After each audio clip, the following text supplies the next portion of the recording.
श्री शिवाय नमस्तुभ्यम। हर हर महादेव, जय महाकाल। कैसे हैं? देखिए, कार्तिक का मास संपूर्ण हो चुका है। ऐसे में मार्गशीर्ष का दूसरा दिन बुधवार का दिन है, जो कि बुधवार का दिन भगवान श्री गणेश जी को समर्पित है। साथ ही साथ भगवान श्री हरि विष्णु, भगवान श्री कृष्ण जी को समर्पित, जो कि आप सबको पता हो, भगवान श्री गणेश भगवान अग्र पूजक देवता हैं। अग्र पूजक अर्थात हर एक कार्यों में भगवान श्री गणेश की पूजा सबसे प्रथम में की जाती है। क्यों की जाती है? क्योंकि हमारे कार्यों में विघ्न ना उत्पन्न हो, वह सफलतापूर्वक पूर्ण हो जाए।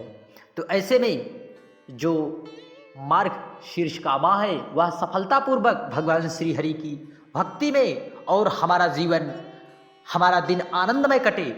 ऐसे में बुधवार का पहला दिन ही हमें शुभ कार्यों के लिए भगवान श्री गणेश भगवान का पूजन बड़े ही विधि विधान से करना है, जो कि बेलपत्र, दूर्वा, शामी पत्र और दीपक से करना है। और दूर्वा हरा मूंग वाला उपाय भूल कर भी ना छोड़ें। इस पूरे वीडियो में 3 महाउपाय की चर्चा की जाएगी, जिसमें से तीसरा उपाय बच्चों की बुद्धि के लिए। यदि आपका बच्चा पढ़ाई में कमजोर है, अर्थात उसकी बुद्धि ठीक तरह से काम नहीं कर रही है, तो भगवान गणेश बुद्धि के दाता हैं। हम पर वह अपनी कृपा दृष्टि जरूर डालेंगे और आपके बच्चों की भी दृष्टि जरूर बदलेंगी और उन पर जरूर कृपावान होंगे।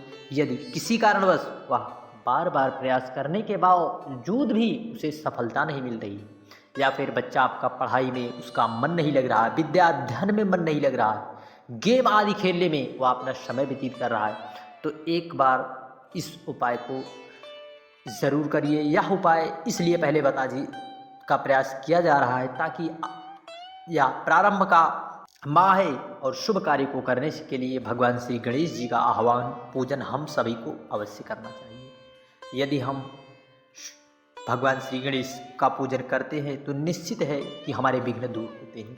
तो चलिए इन उपायों को शुरू करते हैं। श्री शिवाय नमस्तुभ्यम।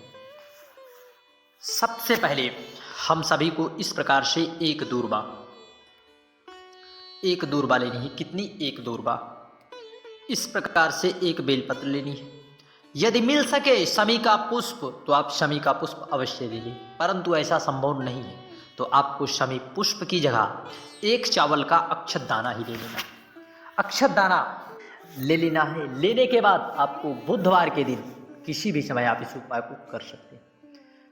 श्री शिवाय नमस्तुभ्यम, ओम नमः शिवाय कहते हुए जाना है भगवान भूत भावन, भगवान कुबेर भंडारी के मंदिर। परंतु उससे पहले यदि आप चैनल पर पहली बार आए तो चैनल को जरूर सब्सक्राइब कर कमेंट में जय श्री गणेश अवश्य लिखें। पहुंच जाए भगवान शिव के मंदिर। वहां पर पहले एक कलश साफ जल थोड़ा सा समर्पित करके बाबा की पूरी शिवलिंग को साफ करके पूजते। फिर उसके बाद जो आप शमी का पत्ता या शमी की पत्ती और दूर्वा लाए है, उसे भगवान गणेश जी के स्थान पर समर्पित करते हैं। किस भावना से? यदि आपका बच्चा आपकी सुनता नहीं या फिर आपकी कोई विशेष मनोकामना है, बच्चा गलत संगति में पड़ा हुआ है, मनोकामना है, तो एक बार वहां पर आपको दूर्वा शमी पत्र समर्पित करना है और बेलपत्र माता अशोक सुंदरी पर समर्पित करके, देवाधिदेव महादेव पर समर्पित करके, जो भी आपकी मनोकामना है, जितनी भी माताएं बहनें भाई बहन इस वीडियो को देख रहे हैं, वीडियो को अंत तक जरूर देखें, क्योंकि उपाय बड़ा ही प्रभावशाली है। इसका प्रभाव जरूर आपको देखने को मिलेगा। फिर उसके बाद समर्पित करके बाबा से प्रार्थना करिए, झोली पसार कर बाबा से अपने बच्चों के लिए, अपने जीवन में चल रही परेशानियों के लिए, यदि समस्या अत्यधिक है तो बाबा से प्रार्थना जरूर करिए, भाव से प्रार्थना करना है। एक बार इस उपाय को करके देखिए कि यदि प्रारंभ में हम हर कार्यों के लिए भगवान श्री गणेश जी का पूजन करते हैं, तो ऐसे में भगवान श्री गणेश का पहले पूजन करके हमें भगवान गणेश की कृपा अवश्य प्राप्त कर लेनी है। श्री शिवाय नमस्तुभ्यम। हर हर महादेव। बढ़ते हैं अगले उपाय की ओर। अगला उपाय शमी पत्र और दीपक से करना है। इस प्रकार से हमें एक शमी का पत्ता लेना है। कितना? एक शमी का पत्ता। और हमें एक दीपक अवश्य लेना है। इस प्रकार से एक दीपक ले लेना है। यदि आप कहोगे कि शमी पत्र हमें नहीं मिल पाता तो हम क्या करें? शमी पत्र आपको ले जाकर देवाधिदेव महादेव कुबेर भंडारी के ऊपर समर्पित कर देना है शमी पत्र को।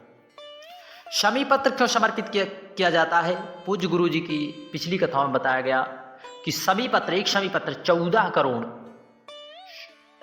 मुद्रा के बराबर होता है। एक शमी पत्र। यदि आपके जीवन में किसी कारणवश धन संपदा की परेशानी चल रही है, धन संपदा कहीं से आ ही नहीं रही है, या फिर आ रही है कहाँ चली जा रही है आप खुद ही नहीं पता कर पा रहे हैं, तो उसके लिए आपको भगवान भोलेनाथ पर, भगवान शिव पर बुधवार के दिन एक शमी पत्र, जो कि शमी पत्र भगवान शिव को तो प्रिय है ही, साथ ही साथ भगवान श्री गणेश भगवान को अति प्रिय, समर्पित करके बाबा से प्रार्थना कर लीजिए।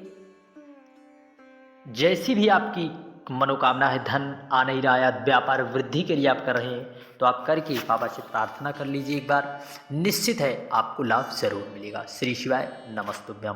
बढ़ते हैं अगले उपाय की ओर, जो कि बहुत ही खास उपाय है। इस उपाय को, तीसरा उपाय जो हमने कहा था कि मत छोड़ना, 21 दूर्बा और 21 हरा मूंग।